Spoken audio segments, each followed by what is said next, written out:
Bismillahirrahmanirrahim. Assalamualaikum warahmatullahi wabarakatuh. Innal hamdalillah nahmaduhu wa nasta'inuhu wa nastaghfiruh wa na'udzu billahi min shururi anfusina wa min sayyiati a'malina. May yahdihillahu fala mudilla lahu wa may yudlil fala hadiya lahu. Asyhadu an la ilaha illallah wahdahu la syarika lah wa asyhadu anna Muhammadan abduhu wa rasuluh sallallahu alaihi wa ala alihi wa sahbihi wa sallama tasliman katsira amma ba'd. Qala Allah ta'ala fil Qur'anil Karim, ya ayyuhalladzina amanu taqullaha wal tanzur nafsum ma qaddamat lighad wattaqullaha innallaha khabirum bima ta'malun. Alhamdulillah bifadlillahi wa rahmatihi wa ihsanih, kita bersyukur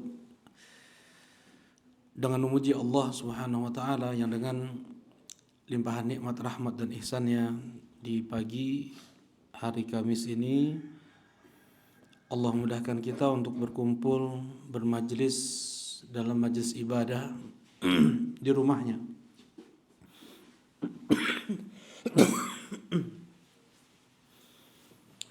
Yang Rasulullah sallallahu alaihi wasallam bersabda, "Majtama'a qaumun fi baitin min buyutillah yatluna kitaballah wa yatadarasuna fima bainahum illa nazalat alaihimus sakinah." Tidaklah suatu kaum mereka berkumpul di rumah Allah, mereka membacakan ayat Al-Quran dan mereka mempelajari makna yang terkandung di dalamnya, kecuali Allah akan turunkan untuk mereka sakinah, ketenangan. Allah akan liputi mereka dengan rahmatnya, ampunan dan penjagaan. Wa haffathumul malaikah, Allah akan perintahkan malaikat untuk mengelilingi mereka. Wa dzakarahumullahu fi man indah, dan Allah akan sebut nama-nama mereka di hadapan para malaikatnya. Mudah-mudahan Allah terima amal ibadah kita dan mudah-mudahan menjadi sebab dipermudahnya langkah kaki kita menuju surga Allah Subhanahu wa taala. Allahumma amin ya rabb. Nah, insyaallah pada kesempatan pagi ini kita akan melanjutkan kajian tentang masih seputar tafsir dari atau konsekuensi syahadat Muhammad Rasulullah. Apa itu konsekuensi syahadat Muhammad Rasulullah? Silakan Ibu, ada yang mau jawab? Konsekuensi syahadat Muhammad Rasulullah. Yang pertama, membenarkan apapun yang dikabarkannya. Yang kedua, apa? Menaati Rasulullah apapun yang diperintahkannya. Yang ketiga, meninggalkan apapun yang dilarangnya. Yang keempat, beribadah sesuai dengan ajaran dan tuntunannya. Dan kita masih di konsekuensi pertama, yaitu tasdiquhu fima akhbar, membenarkan Rasulullah SAW apapun yang dikabarkannya. Di antara yang telah kita bahas adalah tanda-tanda hari kiamat, kemudian kehidupan di alam barzakh. Ya, insyaallah pada hari ini kita akan melanjutkan, yaitu tentang hari kiamat dan padang mahsyar. Untuk hari kiamat kita akan sedikit tafsir singkat untuk surat Al-Infitar.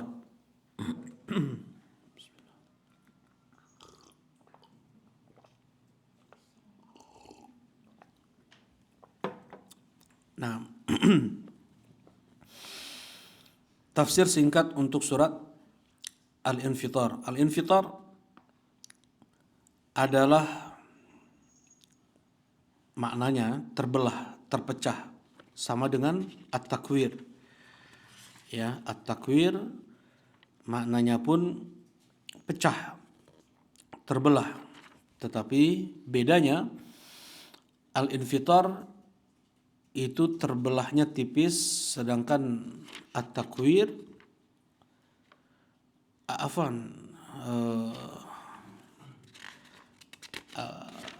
al-insyiqaq maksudnya ya. Al-infitar terbelah, al-insyiqaq pun terbelah. Bedanya antara al-infitar dan al-insyiqaq, al-infitar terbelahnya tipis, mulai terbelahnya, sedangkan al-insyiqaq itu terbelah yang sempurna, ya, terbelah secara keseluruhan. Dan ini perbedaan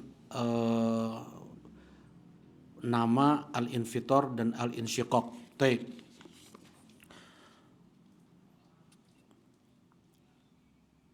Rasulullah Shallallahu Alaihi Wasallam ketika mendengar laporan bahwasanya Mu'adz ibn Jabal mengimami orang kampungnya dengan membaca surat Al-Baqarah di sholat Isya. Ya, kalau 1 juz kita baca Quran berapa ya? Berapa menit atau berapa jam? 1 juz kurang lebih berapa? Bang Felis? Kurang lebih aja 1 jam. 1 jaman. Itu dengan tartil. Ya, dibaca dengan tartil 1 jam.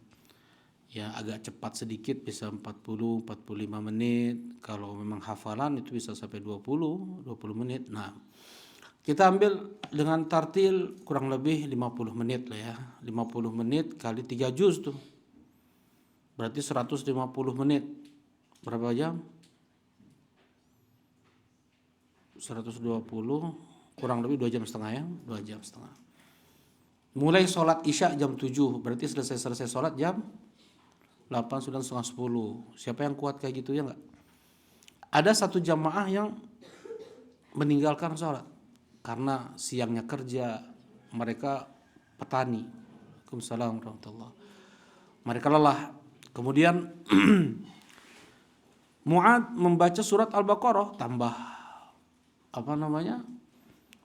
lelah berdiri. Akhirnya langsung keluar, dilaporkan kepada Nabi SAW di pagi harinya. Rasulullah marah. Ya, Rasulullah marah dan para sahabat mengatakan belum pernah Rasulullah SAW sehebat itu marahnya, sebesar itu marahnya. Fattan anta ya Mu'adz, pembuat fitnah engkau ini wahai Mu'adz. Mu'adz dibilang pembuat fitnah karena kata Rasulullah, in laqad alimtu anna minkum munafirin, aku tahu ada di antara kalian yang membuat orang lari dari Islam. Ya, kira-kira kalau imam masjidnya baca surat Al-Baqarah, Ali Imran, An-Nisa, Al-Maidah, terus setiap Isya, kira-kira masjidnya ramai atau sepi? Sepi. Ya, berarti membuat orang lari dari masjid, orang membuat lari dari Islam. Marah Rasulullah SAW. Rasulullah itu berdarah-darah untuk mengajak orang masuk Islam. Beliau sampai dicaci, dihina, direndahkan, bahkan mau diinjak leher Nabi, mau punggung Nabi dilempari isi perut unta. Ya, para sahabat ada yang dibunuh. Dengan berdarah Rasulullah mengajak orang-orang masuk Islam. Diusir Rasulullah SAW, diambil harta beliau oleh orang-orang musyrikin Quraisy, rumah beliau diambil orang musyrikin Quraisy. Kemudian ada dari kalangan kaum muslimin yang membuat orang lari dari Islam. Ya, setelah payah-payah, susah-susah Rasulullah SAW mengajak orang masuk Islam, taunya dari kalangan kaum muslimin sendiri ada yang membuat kaum muslimin keluar dari Islam. Ya, walaupun ini artinya bukan keluar dari Islam, murtad ya. Intinya melemah imannya. Kemudian Rasulullah berkata, ayyukum amman nasa falyukhaffif. Rasulullah kasih bimbingan. Siapa di antara kalian yang mengimami salat berjamaah, maka peringanlah. Bacalah di salat Isya itu wasyamsi waduhaha wal laili idza yaghsha sabbihisma rabbikal a'la, dan diantaranya idza samaa'un fatarat. Ya, tapi ini pun udah jarang juga ya dibaca surat Asy-Syams, Al-Lail, Sabbihisma rabbikal a'la di masjid-masjid salat Isya. Ya, biasanya apa? Kul hudai. Ya, inna a'tainakal kautsar, idza jaa nasrullahi wal fath, yang pendek-pendek tuh. Bahkan sebagian imam masjid nggak hafal juga nih. Ya.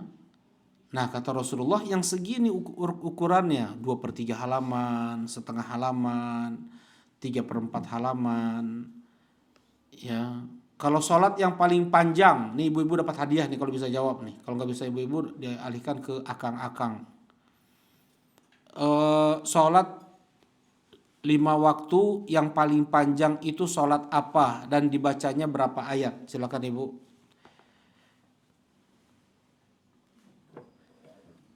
Ini udah disampaikan kan ya? Disampaikan ini. Nanti ini hadiah masih berlaku Kang Dimas, masih kan? Masih. Bismillah.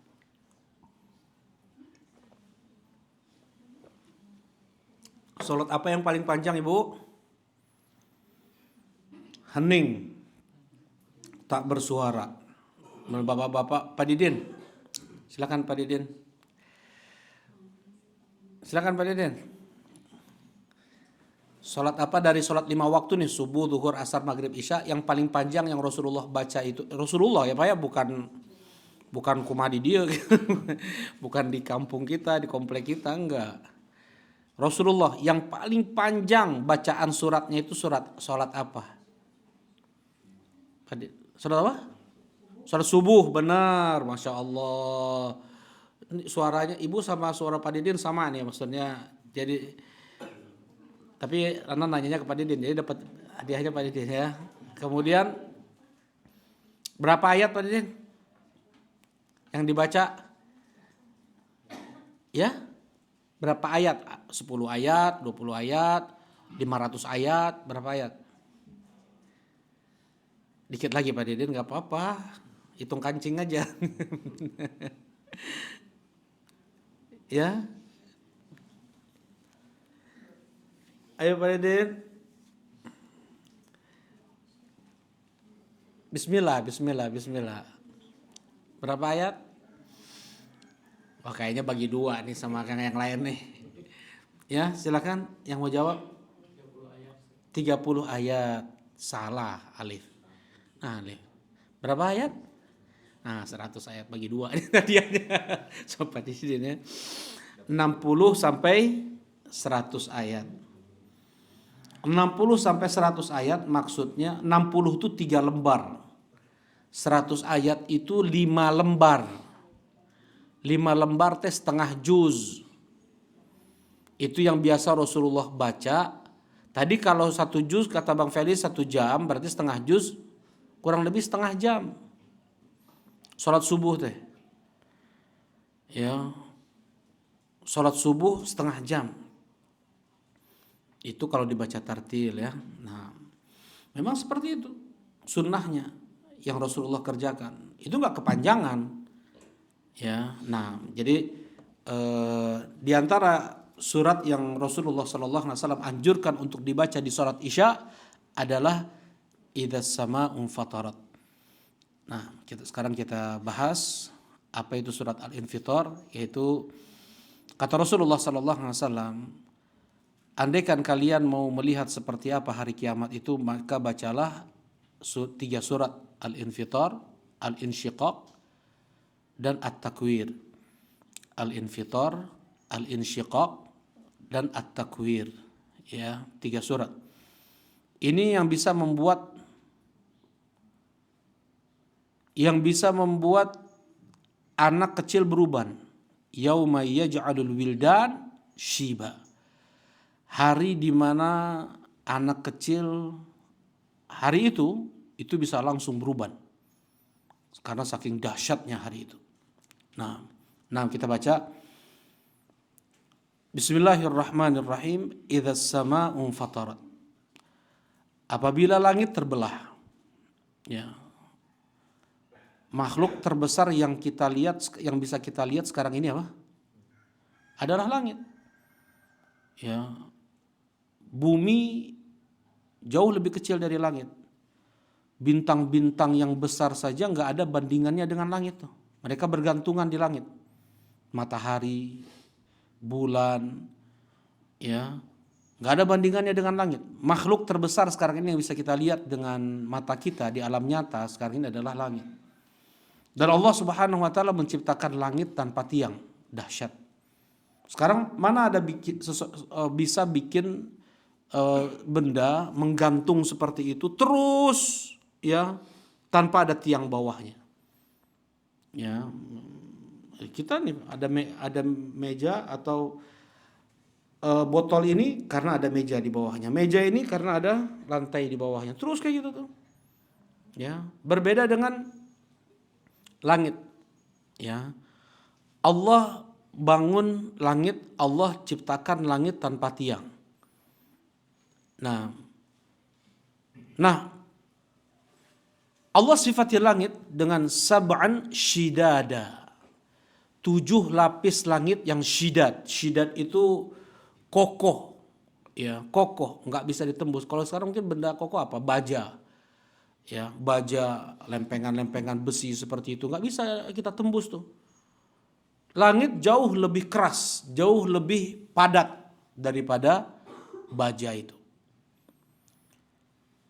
Kemudian lempengan-lempengan langit tersebut infatorat, nanti akan terbelah. Ya, ketika hari kiamat, ketika terjadi hari kiamat, langit terbelah. Wa idzal kawakibun tatharat, dan ketika bintang-bintang intatharat. Intatharat ini apa namanya ya? Gitu, apa namanya? Intatharat itu seperti kelereng kita lempar. Apa itu bahasa? Berhamburan berserakan, betul.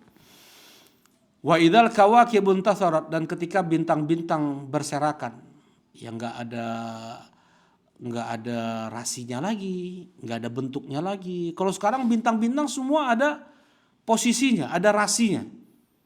Ya, ada rasi bintang ini, rasi bintang itu sebagai tanda para nelayan dulu, mereka mengetahui selatan, mengetahui utara, barat dan timur itu dengan bintang. Mereka nggak ada kompas dulu, GPS nggak ada mereka dulu. Ya, mereka melihat bintang. Nah,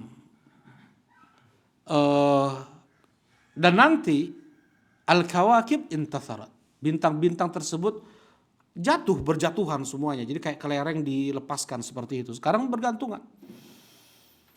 Ya, langit, bumi, Allah yang pegang. Innallaha yumsikus samawati wal arda an tazula. Sesungguhnya Allah memegang langit-langit dan bumi untuk tidak bergeser. Ya, ini langit, bumi seperti itu. Allah yang pegang. Wa idzal biharu fujjirat, dan ketika laut meluap, ya, fujirat, kemudian sujirat. Jadi laut itu fijar, ini terbakar ya. Jadi pertama kali laut itu meluap bersatu dengan daratan semuanya. Kemudian air tawar semuanya campur, ya. Kemudian sujirat. Sujirat itu apa bahasa Arabnya? Rokok. Bahasa Arabnya rokok apa? Sijar. Ya, sijar. Karena sujirat, karena berapi ya. Nah, laut itu sujirat. Laut itu keluar api dari laut itu. Coba, apa namanya? Allah mampu untuk membuat api dari air. Ya, sekarang aja dengan tingginya apa namanya teknologi kimia, mereka menjadikan bahan bakar dengan air. Nah, nanti Allah Subhanahu wa taala jadikan Laut seperti itu meluap semuanya, bumi semua digenangi dengan air, kemudian dibakar, terbakar. Ya. Wa idzal quburu bu'tsirat, kemudian kering. Wa idzal quburu bu'tsirat, dan ketika kuburan-kuburan dibongkar semuanya. Alimat nafsum ma qaddamat wa akharat. Di saat itu setiap jiwa tahu apa yang sudah dia kerjakan, apa yang sudah dia lakukan, wa akharat. Nah di sini ya ada tafsir. Pada saat itu setiap jiwa dia tahu apa yang sudah dia kerjakan dan apa yang akan dia dapatkan, balasannya, ganjarannya. Ini akhirat. Yang pertama tafsir. Tafsir yang kedua, setiap jiwa ketika dia sudah mati, qaddamat, dia sudah melakukan apa yang sudah dia lakukan di masa hidupnya. Tetapi ketika dia di alam kubur, di alam barzah, dia masih mendapatkan akhirat. Amalan-amalan dia ketika di dunia yang terus mengalir pahalanya. Apa itu? Ya apa itu? Amalan jariah itu apa saja? Ada sedekah jariah, ya. Sedekah jariah. Kenapa sedekah jariah itu? Wakaf. Ya, sedekah jariah itu wakaf. Misalnya bikin masjid, kita sisihkan uang kita 50.000, 100.000, ya, atau bahkan kita bikin masjid. Kita bikin masjid sendirian, ya, untuk kaum muslimin. Setiap orang yang sujud, pahalanya kepada yang bikin masjid. Ya, setiap orang yang sujud, setiap orang yang ngaji kayak gini nih, ya, apapun sedekah jariah, wakaf. Tapi yang namanya sedekah jariah itu apa? Wakaf, bukan bagi-bagi makanan, ya, bukan bagi-bagi makanan. Kalau makanan itu habis, kalau yang sedekah jariah itu yang nggak habis, tetapi yang bagi-bagi makanan, kata Rasulullah SAW, afdalul Islam. Islam yang paling afdal. Rasulullah SAW ditanya, ayul islami afdal? Ya Rasulullah, Islam apa yang paling afdal? Rasulullah menjawab, tut'imut ta'am. Engkau bagi-bagi makanan. Ya, jadi ada keutamaannya masing-masing. Bagi-bagi makanan ada keutamaannya masing-masing. Ya wakaf, ya kalau yang terus mengalir pahalanya sampai setelah seorang meninggal, itu tadi sedekah jariah. Ya, sedekah jariah. Di antaranya juga seperti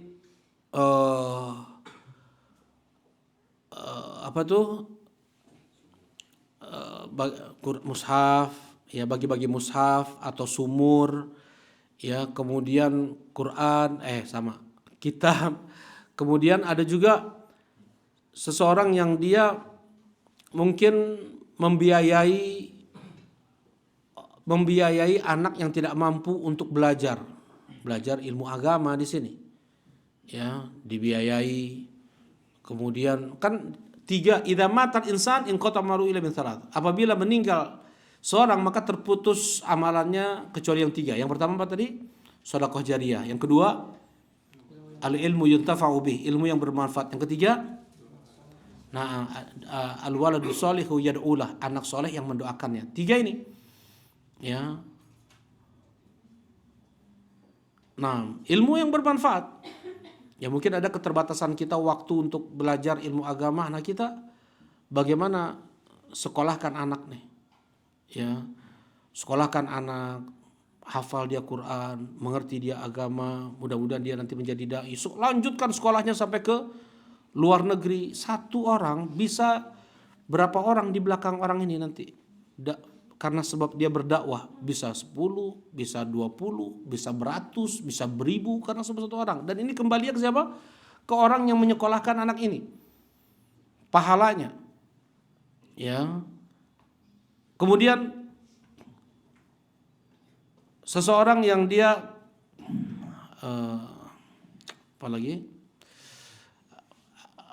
doa anak soleh, ya. Kalau doa anak soleh kata Syekhul Islam itu kalau orang tuanya yang mendidik anaknya,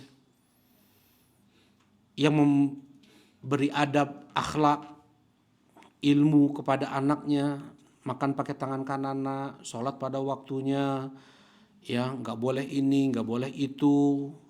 Jangan kayak orang kafir, nggak boleh bilang nggak boleh ke anak. Mana nggak boleh ke anak? Rasulullah aja bilang ke cucunya haram itu. Ya, ama alim talaqad hurrima alaina sadaqah. Apakah kau tidak tahu diharamkan kita makan harta sedekah? Ketika Hasan makan kurma, ya para sahabat pukul tangan anaknya. Ya, ketika sudah dilarang kalau sholat jangan main-main. Ya, tangannya diam. Ini tangannya masih dimainin juga, dipukul oleh sahabat di tengah sedang sholat. Di saat sedang sholat oleh sahabat tersebut. Ya, jadi jangan terlalu ini sama pendidikan apa istrinya parenting kafir ya. Emang orang kafir berbakti mereka sama orang tuanya. Ya, mereka udah tua, orang tuanya udah tua, itu dibuang ke panti jompo itu. Nggak bisa dicontoh. Kalau nggak menyelisih Al-Quran dan Sunnah, nggak ada masalah. Tapi kalau ini menyelisih, jangan bilang jangan bilang haram, jangan dipukul anak. Dipukul anak kalau nggak sholat. Kata Rasulullah SAW, kan gitu. Anak sudah kapan dipukul? Umur berapa tahun? Bukan balik mah habis atau tamat.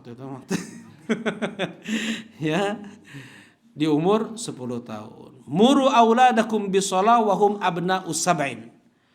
Suruh anak kalian sholat di saat anak kalian berumur 7 tahun. Nggak boleh dicubit, nggak boleh disentil, nggak boleh dipukul. Dari 7 sampai 10 tahun cuma disuruh doang. Ayo sholat. Orang tuanya nggak nyuruh, satu waktu sholat dia nggak nyuruh, pertanggungjawaban di hadapan Allah. Dia sudah durhaka kepada anaknya. Satu waktu sholat dia nggak suruh. Orang tuanya nggak nyuruh anaknya, dibiarin main. Ya, subuh, zuhur, asar, maghrib, isya. Suruh anak itu sholat. Ayo sholat nak. Ayo sholat nak. Ya, nggak nyuruh, nggak ngingetin, berdosa tuh. Ya, perintah dari Rasulullah SAW. Wadribuhum wahum abna'u ashrin, kata Rasulullah. Dan pukul mereka di saat mereka berumur 10 tahun. Ini kata Rasulullah pukul. Ya, kata Rasulullah SAW pukul. Dan jadi jangan benar aja apa kata orang kafir itu, walaupun S3 pendidikan anak mereka itu ya. Nah, ketika seorang ayah, dia yang mendidik anaknya untuk baca Quran, untuk sholat, untuk jujur, untuk amanah, ya berbudi pekerti, memuliakan yang tua, menyayangi yang muda. Setiap perbuatan anak tersebut kembali pahalanya kepada sang ayah, kepada ibunya. Ya. Tapi kalau memang orang tuanya nggak ngajarin dia kebaikan, ya jangan berharap untuk kembali kebaikan tersebut kepada orang tuanya. Enggak. Ya, ini kata Syekhul Islam Ibn Taimiyah rahimahullahu taala. Jadi tiga pahala yang terus mengalir kepada si mayit itu adalah jerih payah dia ketika di dunia nih, sedekah jariyah, jerih payah dia enggak? Kemudian ilmu yang bermanfaat, dia menyebarkan ilmu yang bermanfaat, jerih payah dia enggak? Kemudian anak yang soleh, dia sendiri yang didik. Ya, dia sekolahkan ke pesantren-pesantren, ke sekolah-sekolah agama, agar anak ini tahu siapa Robnya, apa agamanya, siapa nabinya. Nggak tahu kita ilmu kimia, ilmu teknologi nol, nggak rugi kita di akhirat. Nggak tahu kita ilmu ekonomi, nggak rugi kita di akhirat. Ya, nggak tahu siapa Allah, nggak tahu siapa Nabi, nggak tahu apa itu agama Islam, sengsara dunia akhirat. Sengsaranya dunia akhirat. Orang punya harta melimpah, nggak ada ketenangan dalam hatinya. Ya, di dunia minum obat penenang, mati. Kadang tuh nusok ngabodor gitu. Kadang matinya bunuh diri juga dia. Padahal dia bikin orang ketawa ya nggak terhibur dirinya. Ya, berapa banyak penyanyi menghibur orang, bukan penyanyi itu ya nggak? Mati juga dia bunuh diri. Apa ketenangan yang dia rasakan? Ya, orang-orang kaya berapa banyak yang bunuh diri? Tapi ketika seorang dia tahu agamanya, tahu siapa Robnya, Allah akan tuntun dia. Dia akan merasakan kenikmatan sekalipun dia mungkin gak ada yang dia makan. Fakir dia, miskin dia. Ketika dia punya iman, semua bisa dia kontrol. Ketika dia punya iman, di saat dia sedang ada, dia bersyukur. Sedang dia tidak ada, dia bersabar. Dan gak mungkin Allah akan matikan dia kelaparan karena nggak mungkin Allah akan matikan dia dalam keadaan kelaparan sedangkan dia selalu taat kepada Allah, dia jaga sholat 5 waktu, mustahil.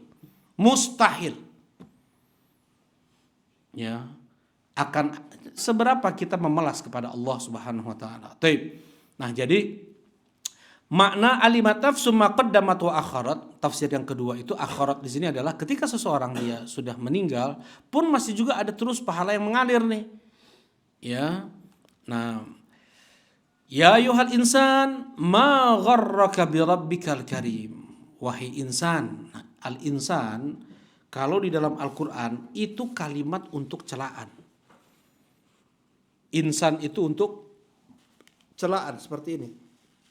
Seperti di surat Al-Asr. Wal 'asr innal insan lafi khusr. Demi masa sungguh manusia berada dalam kerugian. Ya ayyuhal insan ma gharraka bi rabbikal karim. Wahai sekalian insan, kenapa engkau terperdaya? Kau lupa, kau lalai bi rabbikal karim, dari Rabbmu yang dia sangat mudah untuk berbagi sebenarnya, memberi sebenarnya. Kenapa engkau lupa dari Rabbmu? Wahai insan, itu kata Allah di sini. Alladzi khalaqaka fasawwaka fa'adalak. Padahal dia Allah yang telah menciptakanmu fasawwak. Ya, fasawwak itu apa ya? Gimana ya? Sempurna gitu, apa seimbang. Ya, fa'adalak. Kemudian sempurna. Coba manusia, coba lihat orang-orang yang tahu kedokteran, bagaimana proses bekerja jantung, paru-paru, ya, gimana pembuluh darah, bagaimana mata kok bisa melihat. Ini manusia nih, manusia Allah ciptakan. Alladzi khalaqaka fasawwaka fa'adalak. Allah yang menciptakanmu. Allah yang memberikan organ-organ tubuhmu. Ginjal ada 2, dijual 1 cina untuk beli iPhone, subhanallah. Sengaja Allah bikin ginjal 2 karena yang 1 bisa nggak ada. Fasawwak, fa'adalak. Ya betul-betul sudah sempurna manusia. Kalau sini berkurang, yang menyempurnakan. Ya, kekuatan liver kadang bisa sakit, bisa sempurna lagi sembuhnya. Nah, Allah Subhanahu wa taala menghujat manusia. Kenapa kok lalai dari beribadah padahal Allah yang menciptakanmu? Ya. Jadi orang yang paling akan Allah azab adalah yang tidak tahu berterima kasih. Makhluk yang paling Allah benci adalah yang paling tidak tahu berterima kasih. Yang pertama yang tidak berterima kasih kepada Allah, yang kedua yang tidak berterima kasih kepada orang tua, nah yang ketiga seorang istri yang tidak berterima kasih kepada suaminya ini. Ya, yang pertama seorang hamba yang dia tidak berterima kasih kepada Allah dengan melakukan apa? Kesyirikan. Malah dia menyekutukan Allah dalam ibadah. Allah marah. Allah yang kasih kita semua ini. Ya, ada rambut di atas. Coba rambut di muka gimana tuh? Ya.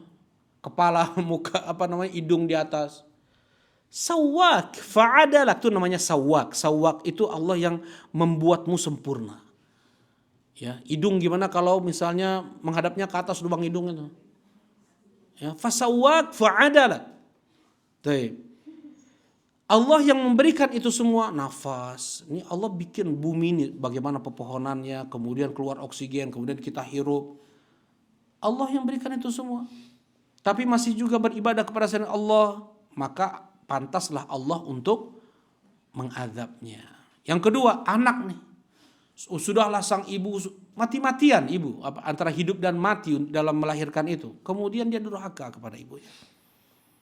Dia durhaka kepada ibunya, mengucapkan kata-kata kasar, kata-kata kotor, bahkan sampai mendorong ibunya, ya, membuat sedih ibunya, membuat marah ibunya. Gimana kira-kira tuh?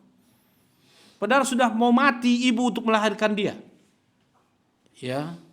Kemudian dia durhaka, dia tidak tahu berterima kasih kepada ibunya. Ya.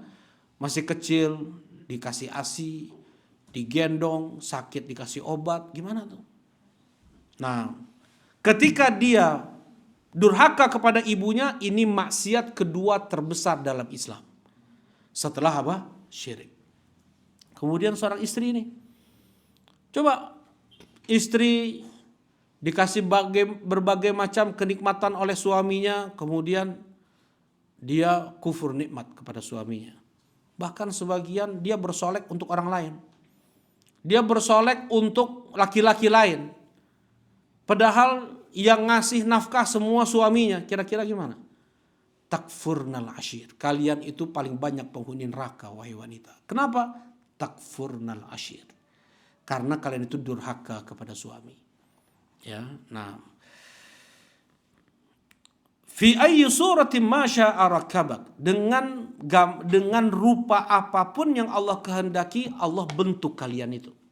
Enggak ada yang sama. Mau dia apa istilahnya anak kembar teh? Kembar seperti identik ya, kembar identik ya. Seperti apa? Pinang dibelah dua, Bang? Nah, istilahnya seperti pinang dibelah dua. Kembar identik pun nggak ada yang sama, nggak ada yang sama. Ya, sidik jari istilahnya ya. Sidik jari manusia nggak ada yang sama, mau dia kembar sekalipun. Bahkan akhlaknya, bahkan sisi kepintarannya nggak sama juga nih, kembar nih, dari kecil makannya sama, disekolahin bareng sampai dia gede pun tingkat kecerdasannya berbeda semuanya, nggak ada yang sama. Fi ayyi suratin ma syaa rakabak. Ya, nggak ada yang sama. Berapa miliar jumlah manusia, berapa triliun dari sejak zaman Nabi Adam sampai akhir zaman, berapa jumlah manusia, nggak ada yang sama. Subhanallah. Mirip-mirip ada ya, mirip ya, tadi yang kembar pun ada, tapi nggak ada yang sama semuanya. Kalla bal tukadzibuna biddin, sekali-kali tidak. Ya, dan kalian mendustakan ad-din, mendustakan hari pembalasan. Ya. Kalian mendustakan agama ini, bisa ini ada pembalasan, bisa agama. Wa inna alaikum lahafidhin, dan sesungguhnya atas kalian ada malaikat yang sudah mencatat. Ya. Nggak ada yang terluputkan, satu patah kata pun yang keluar dari lisan kita. Nggak ada yang terluputkan, apapun yang kita perbuat. Kiraman katibin. Nah ini kenapa namanya adalah kiraman katibin. Hafidhin, kiraman katibin. Mereka para mulia yang mencatat. Jadi bukan raqib atid. Kalau raqib atid itu sifat dari kiramun katibun. Mereka para mulia yang mencatat amal, perbuatan dan ucapan manusia. Ya'lamuna ma taf'alun. Mereka tahu apa yang kalian perbuat. Innal abrara lafi na'im. Sungguh al-abrar, orang-orang baik, benar-benar mereka dalam kenikmatan dunia akhirat. Mereka dalam kenikmatan dunia akhirat. Ya. Ada yang susah, kaum muslimin ada yang susah, ada yang ini dan itu, tapi dia mendapatkan kenikmatan dalam hatinya, dia muslim. Mereka para sahabat ketika disiksa, ketika ada di antara mereka dibunuh di Mekah, itu emang disiksa enak gitu. Dalam kepedihan, dalam keperihan, ya, dalam derita fisik yang mereka rasakan, mereka mendapatkan kenikmatan iman, kenikmatan tauhid. Ingat ya, iman itu mempunyai rasa. Kalau hambar itu harus kita cek ulang lagi tuh. Iman kita ini. Kita ini kita ketika mengucapkan dua kalimat syahadat, kita mengimani Allah sebagai Rabb kita, Islam sebagai agama kita, Nabi Muhammad sebagai Nabi kita. Itu ada rasa manis, ada kelezatan. Dzaqa ta'mal iman. Man radiya billahi rabba wa bil islami dina wa bi Muhammadin sallallahu alaihi wasallam nabiyya. Seseorang akan mendapatkan manisnya iman, lezatnya iman apabila dia ridho Allah sebagai Robnya, Islam sebagai agamanya, dan Nabi Muhammad sebagai nabinya.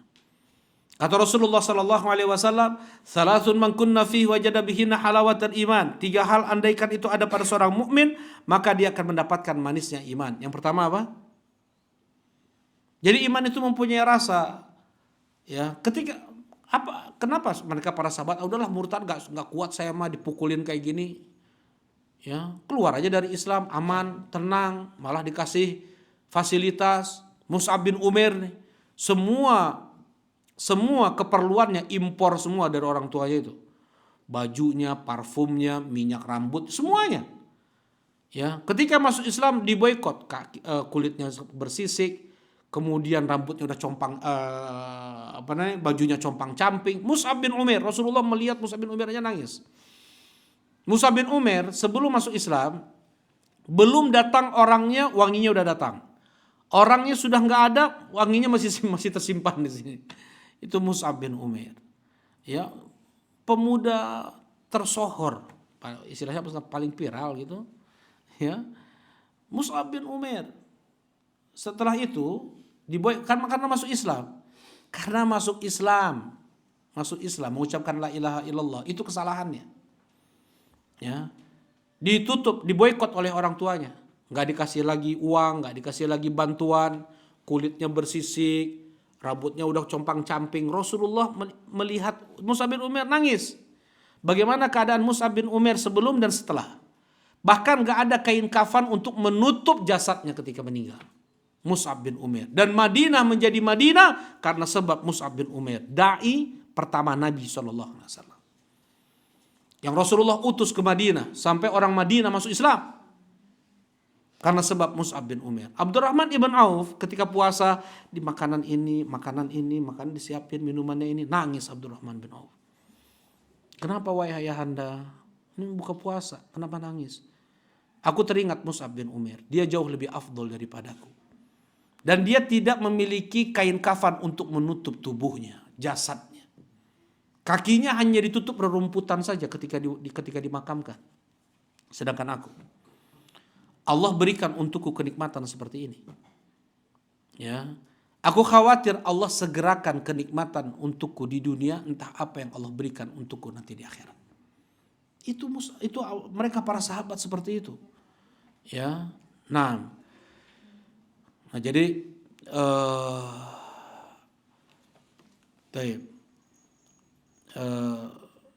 semua ucapan dan perbuatan kita itu apa? Ditulis oleh Allah Subhanahu wa taala. Tadi ada yang sampaikan. Nah, 3 manisnya iman. Jadi iman itu mempunyai rasa manis. Yang pertama adalah, ada yang mau menyampaikan?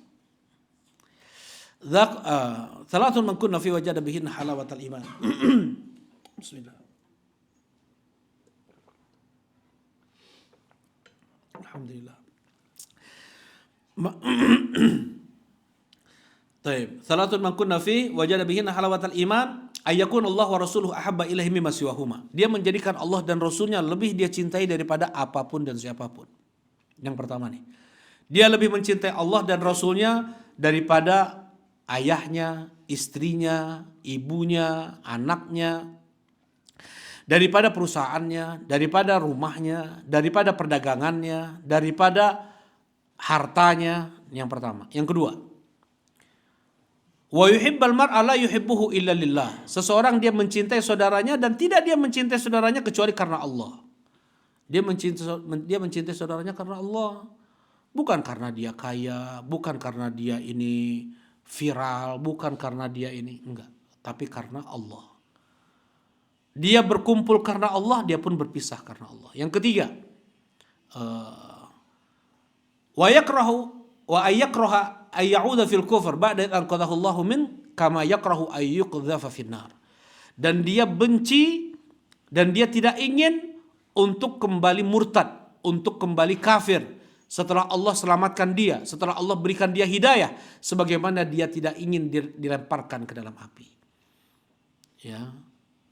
Baru dia mendapatkan manisnya iman. Mereka para sahabat disiksa mereka seperti itu, tapi mereka memiliki kenikmatan yang mereka dapatkan, ya. Semakin berat ujian, semakin besar pahala yang Allah persiapkan. Inna 'idhamal jaza ma'a 'idhamil bala.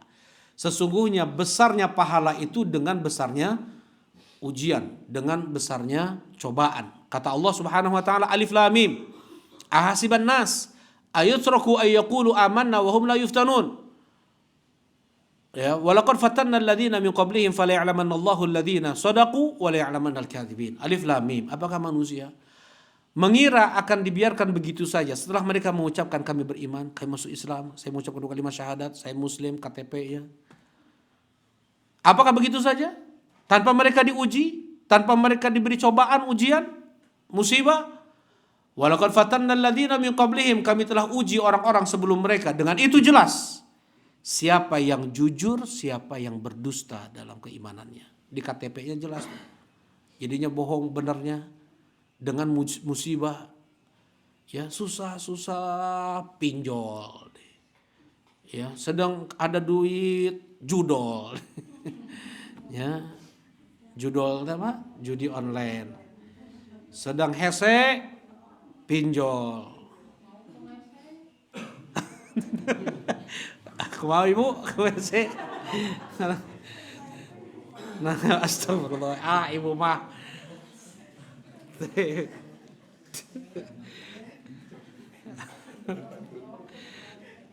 Nah, ya wae ibu.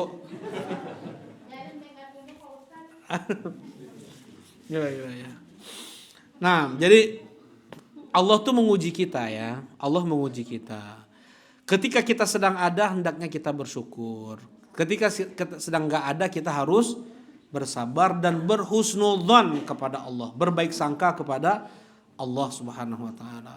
Jangan bersuudzon kepada Allah. Dia yang pinjol pakai pinjaman online, ya, ada bunganya nggak? Bunga itu yang namanya riba. Itu kita sedang perang dengan Allah itu. Kalau naudzubillah jangan kita, ya, ada orang misalnya dia pinjam uang ke bank. Minjam uang ke bank 1 juta 10 juta dikembaliin 11 juta gitu, ya. Misalnya 10 juta kalau bunganya 10% berarti kan 11 juta, ya, pengembaliannya. Nah, habis itu nanti kalau terlambat bayar ada dendanya lagi tuh. Itu udah ribanya udah double tuh. Ribanya sudah double tuh. Pinjam uang 1 juta, nanti kembaliin 1,5 juta, ya. Itu riba dalam Islam. Ya, yang pertama nih. Kemudian ketika minjam uang tersebut nanti dicicil. Terlambat bayar kena denda enggak? Kena denda, ya. Itu riba kedua, riba jahiliyah. Riba jahiliyah imma an taqdi wa imma an turbi. Riba jahiliyah bayar sekarang, kalau enggak kena denda.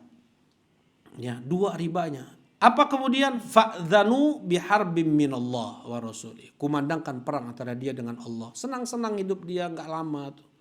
20-30 tahun senang hidup dia. Perjalanan itu nanti kemudian jadi apa? Anaknya entah durhaka sama dia, istrinya entah kayak gimana, neraka rumahnya. Ya, belum lagi musibah demi musibah menimpa dia, banyak ya kayak gini, banyak, enggak usah diceritain, ya, banyak sekali kejadian seperti ini. Orang yang pakai pinjol, rumah hilang, sawah habis, ya, mobil habis, semua nggak ada lagi dia punya. Asalnya dia orang bagus, asal perusahaannya udah jalan, dengan ditawarin pinjaman di bank, akhirnya dia habis, bangkrut. Nah, sedikit tapi berkah, banyak perang dengan Allah. Kira-kira siapa yang menang? Waduh. Nah, kita lanjutkan, ya. Innal abrara lafi naim. Sungguh mereka al-abrar dalam kenikmatan dunia, barzah, akhirat. Dunia, barzah, akhirat. Mereka dalam kenikmatan. Di dunia mukmin itu mendapat kelapangan betul. Sampai ulama, apa yang mau kalian lakukan kepadaku? Kalian mau mengusirku, bagiku piknik. Kalian mau memenjarakanku, bagiku itu uzlah. Tahu uzlah? Menyendiri ibadah. Oh, berarti sedang off dulu nih, sedang nggak sibuk, kita sedang fokus ibadah. Ya, kalian penjarakan aku, bagiku itu uzlah. Kalian bunuh aku, bagiku itu syahadah. Ya, Itu Syekhul Islam yang mengatakannya. Jadi kenikmatan semua hidup di detik-detik nafas kita memang untuk beribadah kepada Allah Subhanahu wa taala. Dan kita sudah menunaikan apa yang Allah inginkan itu. Mudah-mudahan Allah terima, ikhlas ya, Allah terima. Enggak Allah terima tuh. Nah, kemudian dia di alam barzah ditemani oleh sosok yang baik rupa, dibuka pintu surga, permadani surga, ya. Surga, taman dari taman-taman surga.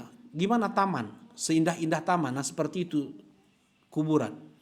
Berapa tahun di sini nggak ada jenuh, nggak ada bosan. Dia mendapatkan kenikmatan setiap detik dia hidup di alam barzakh. Dia bisa berkunjung ke keluarganya, kepada saudaranya, kerabatnya sudah meninggal.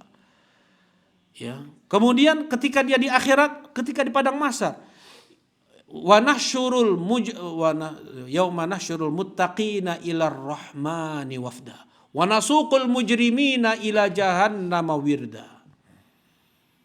Ya, kata Allah Subhanahu wa taala, padang mahsyar ketika manusia itu dibangkitkan dari kubur mereka, itu mereka bingung, kebingungan. Ini ada apa ini? Ada apa nih?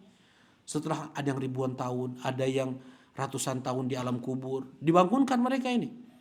Bingung mereka ini apa ini? Ya. Mukmin yang bertakwa kata Allah, yauma nahsyurul muttaqina ilar rahmani wafda.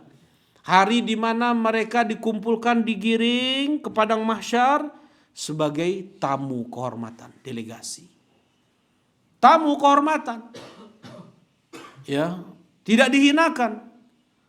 Orang-orang kafir diseret-seret mereka. Diseret-seret mukanya. Seret kayak gitu. Naudzubillah. Ya, bahkan mereka berjalan dengan mukanya. Oh, nah gimana bisa jalan dengan muka? Sebagaimana kita sekarang bisa berjalan dengan kaki, Allah enggak sulit bagi Allah untuk menjadikan muka manusia berjalan nanti di akhirat.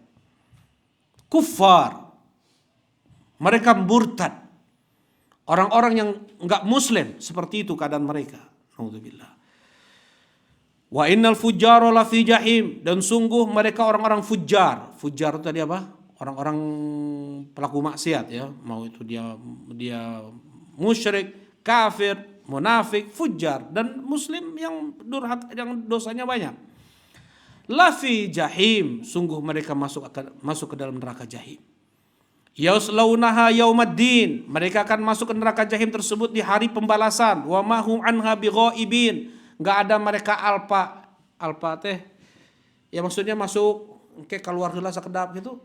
Enggak bisa. Wa ma hum anha bighaibin, mereka terus setiap detik dia di dalam neraka jahim. Wa ma adraka ma yaumuddin, bahkan ketika mereka minta, ya malikul yaqdi alaina rabbuk, wahai Malik matikan, bilang ke Rabbmu matikan kami. Enggak sanggup lagi nih. Nah, sekarang aja misalnya kalau di dunia ya, seseorang dia kena sakit.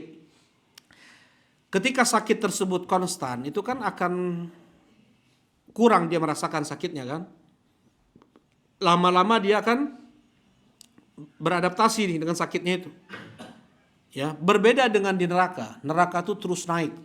Azab, pedihnya neraka itu. Jadi tidak pernah ada detik yang dilewati, apalagi hari, kecuali azabnya lebih dahsyat daripada hari yang sebelumnya. Itu neraka. Ya.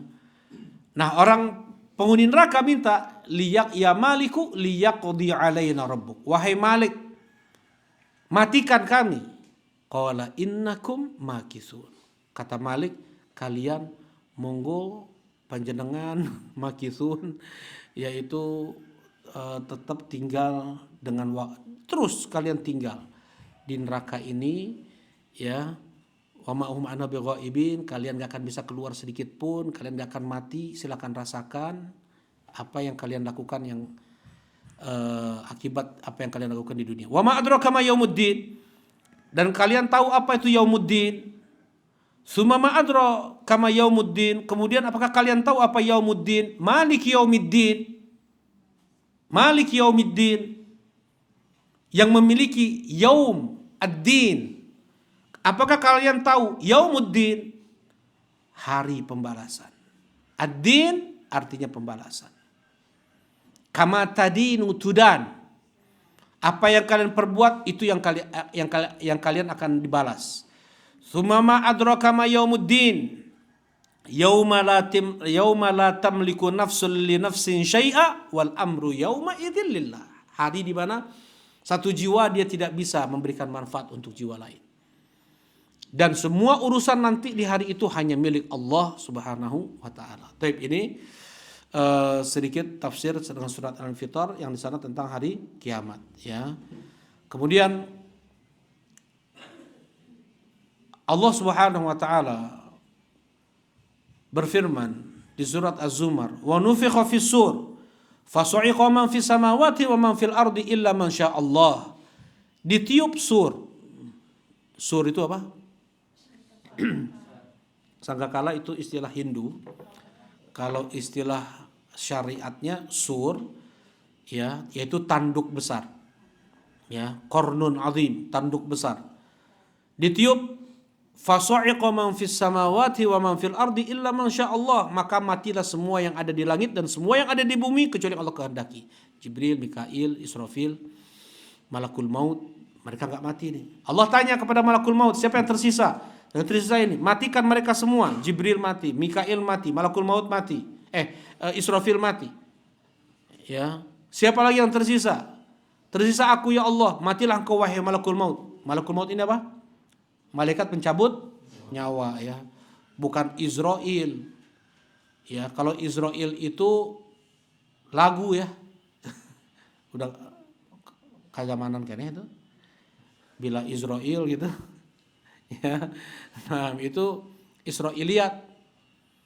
Israiliyat datang dari Bani Israel. Cerita nama malakul maut itu Israel, tidak datang dari Nabi. Hadis nggak ada juga dalam ayat Al-Quran nama itu. Kalau Jibril ada, Mikail ada, Israfil ada. Kalau Israel nggak ada. Allah sebut dalam Al-Quran malakul maut.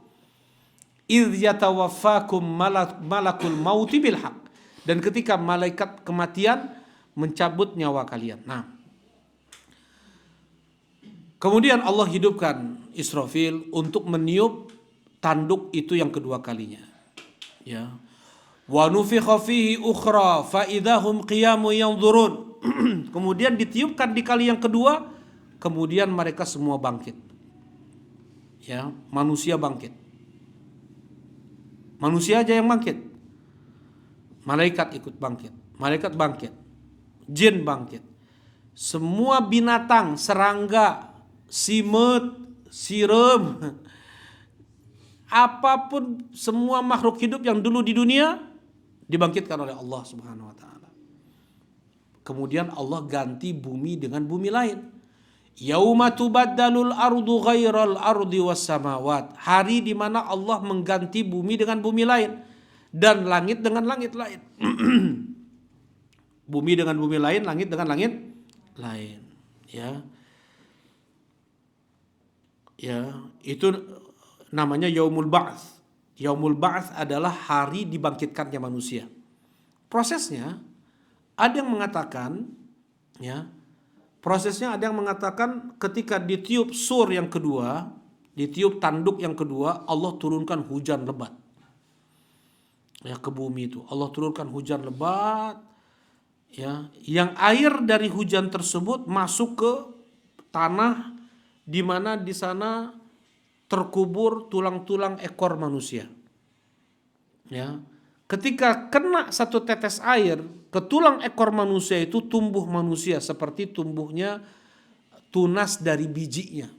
Ya, tumbuh bangkit manusia satu-satu seperti itu. Ada riwayat seperti itu.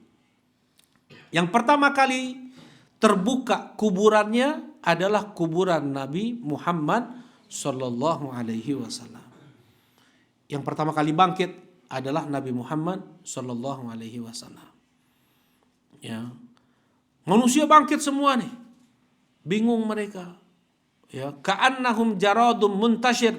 Seakan-akan mereka itu belalang yang tersebar seperti itu. Kan belalang enggak satu arah ya. Mereka kemana. Nah seperti itu manusia. Ada yang bangkit dalam keadaan kayak kesetanan. Kayak orang gila. Kayak kesetanan. Siapa mereka itu? yang dibangkitkan seperti orang yang kerasukan, pelaku riba, ya. Mereka yang pelaku riba itu siapa? Yang minjem uangnya, yang minjemin uangnya, yang juru catat notarisnya, yang saksinya hum sawa, sama semua itu, kata Rasulullah, sama semuanya. Nah, kemudian ya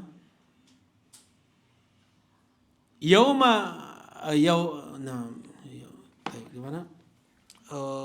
Kemudian Allah ganti bumi dengan bumi lain. Yas'alunaka 'anil jibal faqul yansifuha rabbi nasfa fayadharuha qa'an safsafa. Bumi kemudian yang padang mahsyar itu qa'an safsafa. Qa'an itu kayak gini nih, ini qa' namanya nih. Tanah datar seperti ini. Ya, tanah datar itu namanya qa'. Yaitu enggak ada pohon, enggak ada sungai, enggak ada gunung, enggak ada gua, enggak ada yang jurang, semuanya datar semuanya. Tanahnya bentuknya seperti apa? Ardin bayda afra kakursatin naqi, tanah yang berwarna putih seperti tapi bukan putih bersih gitu, putih gandum. Ya, seperti putih gandum. Laisa fiha alamun lihat, enggak ada tanda-tanda apapun, ya. Qul innal awwalina wal akhirin lamajmu'una ila miqati yaumin ma'lum. Katakan, dari manusia pertama sampai akhir dikumpulkan di satu tempat. Nah, la tara fiha iwaja wala amta yauma idzi yattabi'una ad-da'iya la iwajalah. Nah, ketika manusia itu dibangkitkan, mereka digiring, ada satu suara. Nah, mereka nanti menuju ke suara tersebut. Nah, disitulah padang mahsyar. Terkumpullah mereka di padang mahsyar. Ya. Jadi ada hari dibangkitkan, ada hari dikumpulkan. Padang mahsyar itu hari dikumpulkan. Mahsyar itu dikumpulkan. Ya, kemudian ba'ats itu dibangkitkan. Nah, bagaimana keadaan manusia ketika mereka dibangkitkan? Kama bada'na awwala khalqin nu'iduh. Sebagaimana kami awal ciptakan manusia, seperti itu kami bangkitkan manusia. Ada anak bayi keluar udah pakai jam tangan. Ya, udah pakai cincin kayak gitu, gigi palsu nggak ada. Ya, seperti bayi keluar, seperti itu juga manusia nanti dibangkitkan. Enggak. Kita baca hadisnya. Yuhsyarun nas yaumal qiyamati hufatan uratan ghurla buhma. Manusia dibangkitkan di hari kiamat dalam keadaan mereka tidak beralas kaki, tidak berpakaian, tidak Gurlan ini tidak disunat, ya, tidak disunat. Kemudian buhma, tidak membawa apapun. Ya, sekarang misalnya kita sering pakai kacamata nih, kita tuh pakai jam tangan, pakai cincin kemana-mana, pakai gigi palsu, misalnya. Itu enggak, di hari kiamat mereka enggak ada bawa apapun, enggak punya satu benda apapun. Nah, laisa ma'hum syai', tidak mereka memiliki apapun di saat itu. Aisyah mendengar hadis ini bertanya kepada Nabi, "Ya Rasulullah, ayanzuru ba'duhum ila aurati ba'din?" Ya Rasulullah, apakah sebagian orang-orang tentunya melihat aurat yang lain dong kalau seandainya telanjang seperti itu? Kata Rasulullah sallallahu alaihi wasallam, "Yauma idzin asyad ya Aisyah." Hari itu dahsyat wahai Aisyah, berat hari itu. Enggak akan terpikir orang untuk melihat aurat. Ya. Semuanya hening. La tasma'u illa hamsa. Yauma idh yattabi'una da'iya la iwajalah wa khasha'atil aswatu lirrahmani fala tasma'u illa hamsa. Ya, semua manusia pada saat itu terdiam. Ya, terdiam manusia seluruhnya. Mereka semua takut kepada Allah. Yang terdengar hanya hamsa. Hamsa itu apa? Ketika unta berjalan di padang pasir, suara kaki unta itu. Kaki unta itu bukan kayak kaki kuda keras, itu bukan. Dia tapal unta itu lebih lembut. Jadi ketika dia menginjak itu enggak kayak gitu. Dia hampir lembut. Apa namanya? Kaki unta itu ya. Nah, terdengar suaranya. Seperti itulah. Ya, nah di hari itu yang terdengar hanya suara seperti itu. Hamzah, la tasmu illa hamzah. Nah, kemudian ketika manusia dikumpulkan di padang mahsyar, beraneka jenis manusia pada saat itu. Akibat ulah yang mereka lakukan ketika di dunia. Ada yang wajahnya tidak ada daging. Siapa itu? Tengkorak, wajahnya tengkorak. Siapa? Mereka yang meminta-minta takasuran untuk memperkaya diri. Ya, di Bandung ada orang ngemis, itu di kampungnya punya sawah, punya apa? Rumah bagus, ya. Sebagian kan pemerintah susah untuk menertibkan mereka ya, karena mereka lebih suka di jalan tuh, lebih suka minta-minta kayak gitu. Satu hari bisa 400.000, bisa 300.000, 500.000. Subhanallah. Nah, orang yang seperti itu takasuran, orang yang meminta-minta untuk memperkaya diri, maka dia dibangkitkan di hari kiamat tidak ada secuil daging pun di wajahnya. Ketika di dunia ini dia jual wajahnya, ya, dia apa bahasa Jawanya mah rai gedek ya.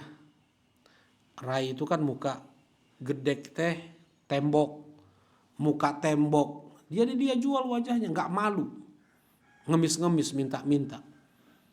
Ya, nah di hari kiamat Allah jadikan wajahnya tidak lagi berdaging. Kemudian ada yang dibangkitkan oleh Allah dalam keadaan seperti semut.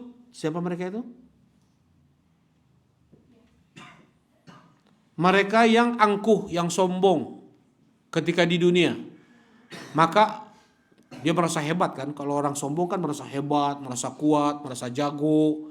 Ya, nanti di akhirat dia takut dengan kaki berit, kaki sapi, kaki manusia terinjak-injak. Dia dibangkitkan sebesar semut. Ada yang dibangkitkan dalam keadaan dengdek. Ya, bahunya dengdek. Dengdek itu apa? Jatuh bahunya sebelah. Ya, siapa mereka itu? Gimana, Bu? Oh, itu. Mereka yang tidak adil ketika punya 2 istri, 3 istri, 4 istri, nggak adil tuh. Ya, maka jalannya seperti apa? Bukan, bahunya jatuh sebelah. Ada yang dibangkitkan dalam keadaan ya, dia itu terus diazab, dia disetrika bagian depannya, bagian belakang, sisi kanan, sisi kiri. Mereka ini yang tidak mengeluarkan zakat. Ada yang dikalungkan tanah, ada yang berhektar-hektar. Ya, siapa mereka ini? Mereka yang suka mencuri-curi tanah. Ya, mencuri tanah shibr, sejengkal atau kurang dari itu atau lebih dari 7 lapis bumi akan dikalungkan ke lehernya. Ya, mafia tanah. Nah, kemudian ada yang dibangkitkan dalam keadaan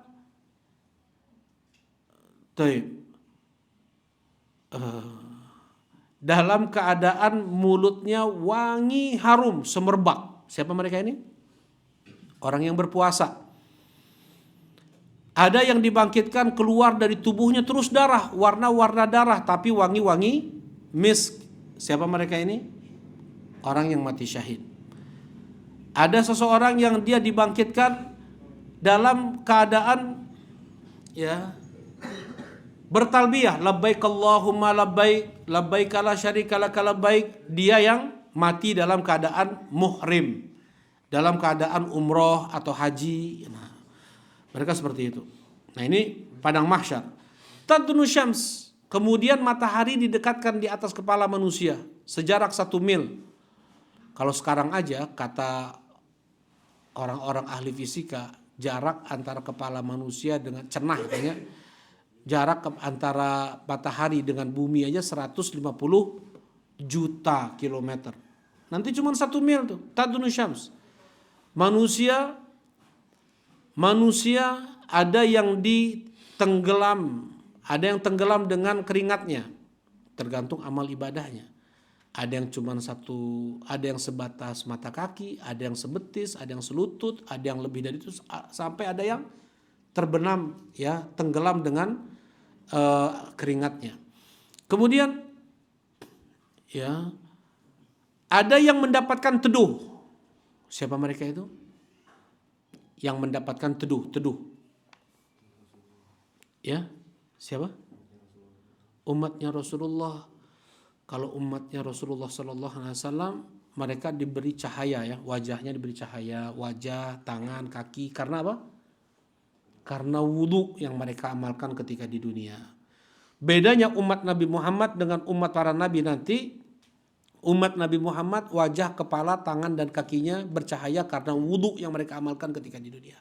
Nah, tapi yang lainnya enggak, hitam begitu saja. Tuh. Ada yang dinaungi, orang mah kepanasan, dia mah teduh, diteduhi oleh Arsyur Rahman, diteduhi dengan singgasana Rahman. Siapa mereka itu? 7 golongan manusia yang Allah naungi mereka. Siapa yang pertama? Ya, imamun adil dulu ya. Pertama adalah imam, pemimpin yang adil. Kedua, mereka 2 orang mukmin yang saling mencintai karena Allah Subhanahu wa taala, bersatu karena Allah, berpisah pun karena Allah. Yang ketiga, pemuda yang tumbuh kembangnya dalam beribadah kepada Allah. Ini kan sulit, ya. Biasanya jiwa muda ingin maksiat, ingin coba itu, maksiat. Ya, tapi ketika dia tumbuh kembangnya dalam beribadah kepada Allah, pindah dari satu ibadah ke ibadah yang lain, nah, dapat naungan. Yang keempat, ar-rajulu qalbuhu mu'allaqun bil masajid, seseorang yang hatinya selalu terikat dengan masjid. Ya, dia sesuaikan waktu kerjanya dengan masjid, waktu perjalanannya dengan masjid, selalu dia ke masjid. Nah, yang keempat. Yang kelima, udah itu. Nah, seseorang yang dia digoda oleh wanita cantik dan sohor, masyhur, dan dia mengatakan ini akhafullah, aku takut kepada Allah. Yang keenam, dia yang bersedekah dengan tangan kanannya, yang tangan kirinya tidak tahu apa yang disedekahkan oleh tangan kanannya, yang sembunyi-sembunyi dalam bersedekah. Jadi beda antara hadiah dengan sedekah, ya. Kalau hadiah itu harus kita ngasih tahu ini hadiah untuk mendatangkan cinta, ya, saling mencintai karena Allah Subhanahu wa taala. Yaitu hadiah namanya. Tapi kalau sedekah itu nggak perlu kasih tahu. Ya, gantung aja, misalnya telur nih di pintu rumah saudaranya, temannya, tetangganya. Itu namanya sedekah. Tangan kanan bersedekah sampai tangan kirinya tidak tahu apa yang disedekahkan oleh tangan kanannya. Yang ketujuh apa? Seseorang yang dia mutakhalian, menyendiri, dan dia menangis karena takut kepada Allah. Nah, kemudian siapa lagi yang ini keadaan padang mahsyar nih. Siapa lagi yang dinaungi oleh Allah dari panasnya matahari? Al-mar tahta dhilli sadaqatihi yaumal qiyamah. Seseorang itu di bawah naungan sedekahnya di hari kiamat. Dia bersedekah apa? Tadi wakaf misalnya, dia sedekah wakaf, dia sedekah semen, itu semua akan ada di kepalanya di hari kiamat, menaungi dia dari panas matahari. Sampai mereka para ulama dahulu dinukilkan tidak pernah melewati hari kecuali mereka mesti bersedekah. Sampai dengan 1 butir bawang sekalipun, atau dengan 1 keping biskuit, yang penting mereka 1 hari bersedekah. Jangan sampai melewati hari tanpa sedekah. Ya, ya, mumpung Allah pasti kasih kita kemampuan untuk bersedekah. Ya, sedekah itu dilihat itu dari sisi kejujuran kitanya, kekuatan kita. Kadang orang sedekah 1 juta, 2 juta, hartanya bermiliar. Terkadang dia nggak sulit untuk 1 juta, 2 juta, ya nggak. Ya, tapi ketika seorang cuma punya uang 100 ribu, atau 50 ribu, dia bersedekah dengan 40 ribu, berat nggak? Atau dia bersedekah semuanya 50 ribu, Allah alam dia makan apa lagi nanti? Ya, dia bekerja lagi nanti, dia bekerja lagi besok. Ya, dia sudah cukup hari ini untuk beli beras, untuk beli lauk, untuk keluarganya, masih ada sisa nih 20.000 lagi. Nggak ada dia simpanan di bank rekening, nggak ada, di rumah nggak ada, cuma sisa 20.000 lagi. Dia melihat ada orang yang susah, dia sedekahkan. Berat nggak itu? Ini lebih berat daripada yang bersedekah 2 juta tadi, jelas nih ya. Ya, nanti besoknya kerja lagi untuk makan besok. Ini yang besar pahalanya ini. Ya, yang kita bawa ke akhirat, yang kita sedekahkan. Kalau kita mati harta masih ada, itu bukan harta kita lagi memang. Harta yang selalu bersama kita, yang habis kita makan, itu semua ada perhitungannya ya. Tapi yang jelas yang akan menolong kita, harta yang kita sedekahkan, yang kita wakaf, yang kita hibah, yang kita hadiah, yang kita nafkahkan, itu yang menjadi pahala untuk kita. Bikin masjid kalau bisa, bikin sekolah, bikin madrasah, rumah sakit gratis. Mudah-mudahan Allah Subhanahu wa taala mudahkan untuk kita semua. Allahumma amin ya rabb. Baik. Nah, kemudian ya jadi seseorang itu dinaungi dengan sedekahnya di hari kiamat. Nah, siapa lagi yang dinaungi oleh Allah di hari kiamat? Yang dinaungi oleh Allah adalah yang membaca surat Al-Baqarah dan Ali Imran. Kata Rasulullah SAW, Iqra'u az-Zahrawain, bacalah oleh kalian Zahrawain, suratul Baqarah wa Ali Imran. Surat Al-Baqarah dan surat Al-Imran. Karena kedua-duanya nanti akan datang di hari kiamat ka'annaha ghayayatan au ghamamatan. Karena nanti di hari kiamat itu akan datang seperti ghayayatan atau ghamamatan. Dua awan hitam atau kumpulan burung yang akan menaungi yang orang yang membacanya. Dia teduh. Orang lain kepanasan, dia teduh. Kalau kita sedang keluar, sedang panas kayak gini, tiba-tiba ada awan hitam. Kan kita nggak merasakan panasnya kan? Teduh. Nah, ini gimana kalau seandainya di padang mahsyar nanti? Ya. Kemudian yang pertama kali diberi pakaian siapa? Nabi Ibrahim. Kenapa Nabi Ibrahim? Karena beliau apa? Karena beliau orang yang pertama kali terbakar bajunya karena Allah. Ya, karena beliau orang pertama kali terbakar bajunya karena Allah. Baik. Nah, ini baru kemudian mereka masih dalam keadaan susah seperti itu, ya nanti mereka minta syafaat nih. Kalau syafaat panjang lagi pembahasannya. Mereka meminta syafaat ke Nabi Adam, Nabi Nuh, Nabi Ibrahim, Nabi Musa, Nabi Isa, Nabi Muhammad. Nanti setelah selesai syafaat nanti ada hisab, ada qadha, ya insyaallah kita lanjutkan. Nah, silakan, masih ada waktu untuk ada yang mau ditanyakan, silakan. Silakan ibu-ibu, bapak-bapak. Ada yang mau ditanyakan? Terkait tema kajian atau di luar?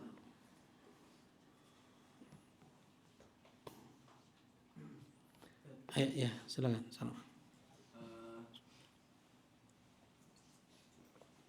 Hari kiamat itu kadang-kadang yang merasakan hari kiamat itu orang-orang yang paling rusak, buruk. Iya. orang yang beriman meskipun sedikit, meskipun sebesar imannya sebesar biji zarah itu akan mati. Iman di sini tuh iman yang udah disebutin kemarin-kemarin kan, termasuk rububiyah, uluhiyah, semua sifat atau iman sekecil itu tuh kayak dia yang menyingkirkan gangguan di jalan pun itu akan dimatikan.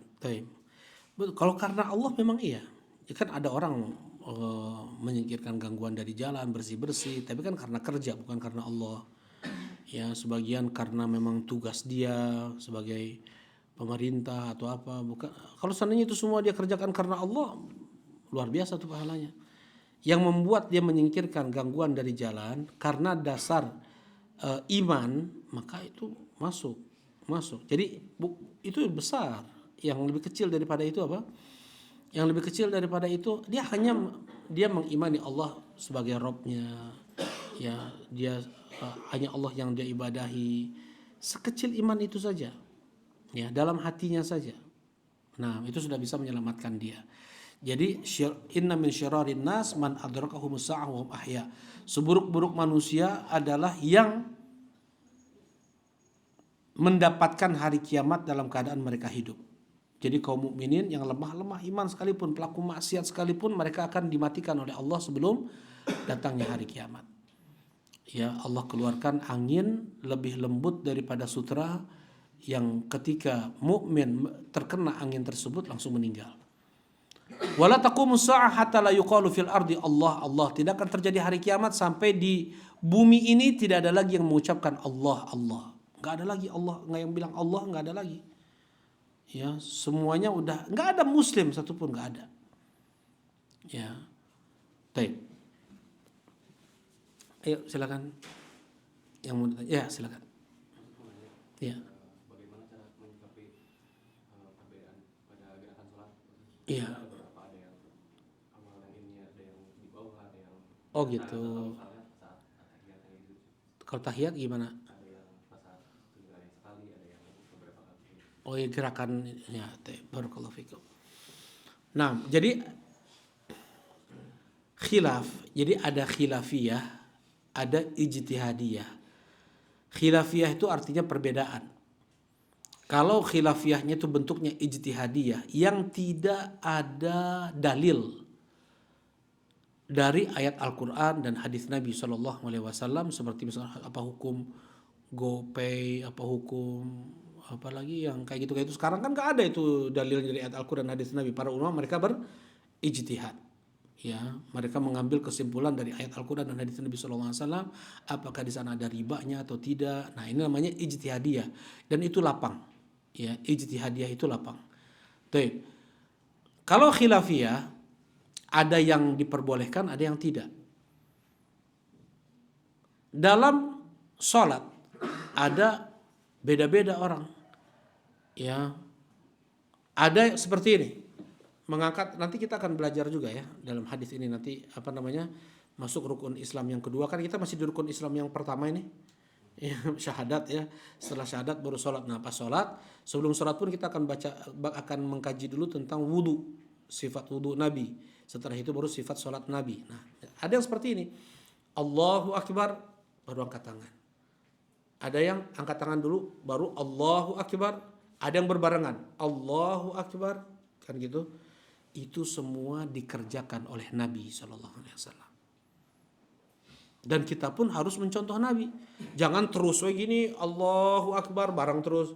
Ya terkadang kita angkat tangan dulu baru Allahu Akbar. Kadang kita takbir dulu baru angkat tangan. Semua itu dilakukan oleh Rasulullah SAW. Kemudian tadi yang ditanyakan tentang bersedekap ya. Nah, ada yang di pusar ya, ada yang di atas, ada yang dada, kan gitu. Ada satu hadis ya, umirna nahnu ma'syarul anbiya umirna bi wad'i aymanina ala syama'idina. Kami para nabi diperintahkan oleh Allah untuk meletakkan tangan kanan kami di atas tangan kiri kami. Jadi perintah wajib untuk meletakkan tangan kanan di atas tangan kiri kayak gini. Nah, kemudian ada sebagian riwayat di atas dada. Di atas dada. Ada sebagian ulama melemahkan riwayat di atas dada itu. Lemah, dhaif hadisnya. Kalau di atas tangan kanan, di atas tangan kiri itu sahih. Tetapi untuk diletakkan di atas dada itu lemah. Jadi, karena lemah jadi boleh, mau di atas dada boleh, mau di perut pas boleh, mau di pusar juga boleh. Enggak ada masalah. Di bawah pusar sedikit juga enggak ada masalah. Boleh, enggak apa-apa. Jadi ini semua khilafiyah yang dibolehkan dalam Islam. Enggak boleh kita memaksakan pendapat kita harus di atas dada, harus di atas bujal. enggak ada dalilnya. Kalau di atas bujal malah enggak ada dalilnya malah sama sekali. Pokoknya mah boleh dimanapun, gitu ya. Ini yang pertama. Kemudian yang kedua tentang menelunjuk ya, gerakannya yang ditanya atau menunjuknya, gerakannya berapa kalinya teh. Rasulullah Shallallahu Alaihi Wasallam dalam riwayat beliau dikatakan oleh para sahabat yushiru bi usbu'i. Rasulullah Shallallahu Alaihi Wasallam menelunjuk dengan jari telunjuk beliau, ya. Kemudian menggabungkan ujung jari jempol dengan ujung jari tengah. Ya, ada seperti ini. Kemudian ada yakbit, kemudian mengepal dan melunjuk dengan jari telunjuk. Jadi ada dua cara juga ketika Tasyahud itu tangan, ada seperti ini, ada seperti ini. Ada dua ya, ada dua. Nah, kemudian kapan diangkatnya? Ya, sebagian ulama mengambil keumuman hadis ini, Rasulullah menelunjuk dengan jadi telunjuk beliau dari awal sudah menelunjuk. Sejak at-tahiyatu lillah wassalatu thayyibat assalamualaikum dari awal. Ya, sebagian ulama mengatakan ketika dia mengucapkan tasyahud, asyhadu an la ilaha illallah wa asyhadu anna muhammadar rasulullah. Dan ini pun lapang. Dan ini pun lapang. Ya, kemudian ada tambahan riwayat wa yuharrikuha, dan Rasulullah menggerak-gerakannya seperti itu. Tambahan menggerak-gerakan ini diriwayatkan oleh satu ulama. Dia cerdas, dia bagus ilmunya, hafalannya, agamanya bagus, ibadahnya bagus, thiqah namanya, terpercaya dia ini. Tetapi 13 sampai 14 ulama teman yang Anda bilang terpercaya tadi ini tidak ada menambahkan riwayat menggerak-gerakan. Mereka semua hanya meriwayatkan dengan yushiru bi usbu', hanya menunjuk dengan jari telunjuknya. Ini namanya Zaidah ibn Qudamah. Yang meriwayatkan dengan menggerak-gerakan, nama ulamanya siapa? Zaidah ibn Qudamah. Seorang thiqah terpercaya. Ya, tetapi 13 ulama lain, ada Hammad ibn Zaid, ada Hammad ibn Salamah, ada Syu'bah, ada Malik, ada Sufyan Tsauri, ada Sufyan bin Uyainah. Banyak para ulama, 1:1 saja. Kalau dihadapkan nih riwayatnya lebih unggul satu dari yang 13 ini daripada beliau ini. Maksudnya ini terpercayanya jauh lebih kuat. Kayak gitu. Terpercayanya lebih hebat. Terpercaya. Jadi sikoh. Kalau sekarang S2, ini baru S1 kayak gitu contohnya. Ya. Nah, jadi para ulama mengatakan riwayat menggerak-gerakan itu lemah. Namanya syadz. Syadz itu seorang yang thiqah terpercaya, riwayatnya menyelisihi belasan ulama yang lebih terpercaya daripada dia. Jelas ini insyaallah. Nah, sebagian ulama mengatakan itu lemah.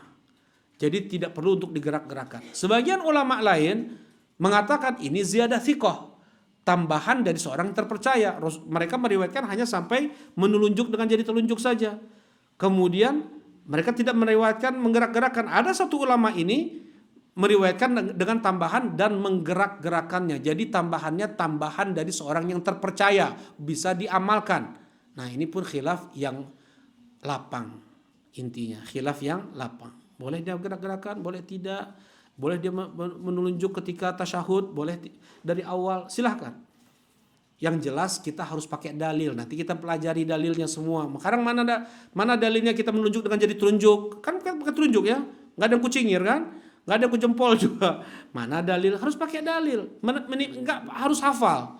Yang penting kita dengar sekali atau baca sekali. Ya. Nggak ada perpustakaan di Smith. Hah? Nggak ada. Nggak ada saran ya. Maksudnya ada buku tentang wudu Nabi, tentang padang mahsyar, tentang sifat sholat Nabi. Nanti bisa dipinjam, hanya sekedar baca aja, oh ini dalilnya tunjuk, ini dalilnya mengangkat tangan itu enggak sampai ke atas, enggak diginiin, enggak diputar-putar, ya.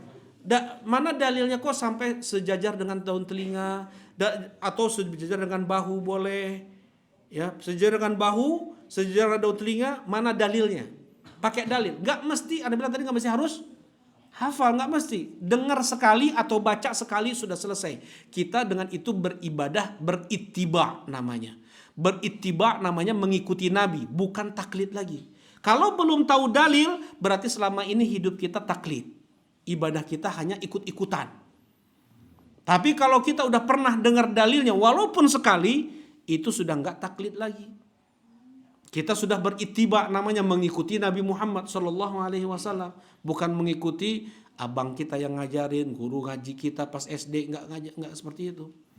Sebagian buku-buku SD kan, buku-buku sekolah-sekolah itu kan nggak pakai dalil, tata cara sholat kayak gini kan langsung, ya nggak disebutkan dalilnya, ya. Nah, ya kalau saran sih ada buku-buku kecil, buku-buku tipis-tipis kayak gitu, bawa pulang ke rumah nanti gantian baca tong WhatsApp.